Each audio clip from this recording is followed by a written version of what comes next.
ಅದಕ್ಕೆ ಅವಳು ಸರ್ಪ್ರೈಸ್ ಮಾಡೋಣ ಅಂತ. ಎಂತ ಕೆಲಸ ಆಗೋಯ್ತು? ಯಾಕೋ, ಏನಾಯ್ತು? ಏನಿಲ್ಲ ಕಣೋ, ಇದು ಬೆಳಗ್ಗೆ ಬಂದು ಯಾರೋ ಹಣ ಬೇಕು ಅಂತ ಕೇಳಿದ್ರು, ಕೊಟ್ಬಿಟ್ಟೆ. ಏನ್ ಮಾಡೋದೀಗ? ಪರವಾಗಿಲ್ಲ ಬಿಡು. ಹಾ, ಸಂಜೆ ಮನೆ ಕಡೆ ಬರ್ತಿತ್ತಾನೆ. ಮೀನಾ ನಿನ್ನ ಮರಿದ ಊಟಕ್ಕೆ ಕರಿ ಅಂತ 10 ಸಲ ಹೇಳಿದ್ಲು. ಬರ್ತಿತ್ತಾನೆ? Why not? ಪ್ರೀತಿಯಿಂದ ಊಟಕ್ಕೆ ಕರೆದ್ರೆ ಮಿಸ್ ಮಾಡ್ಕೋತೀನಾ? ಖಂಡಿತ ಬರ್ತೀನಿ.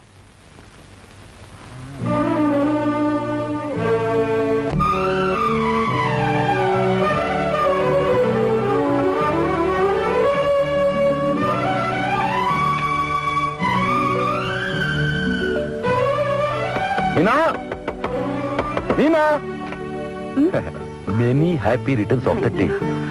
ಅಯ್ಯೋ, ಏನ್ರಿ ಬೀದಿಲಿ? ಬನ್ನಿ ಒಳಗೆ. ಇಲ್ಲಿ ನೋಡಿ ಯಾರು ಬಂದಿದ್ದಾರೆ ಅಂತ. ಹಾಯ್ ವಿಕ್ರಯ್. ಯಾವಾಗ ಬಂದೆ? ನಾನ್ ಬಂದ್ ಬಹಳ ಹೊತ್ತ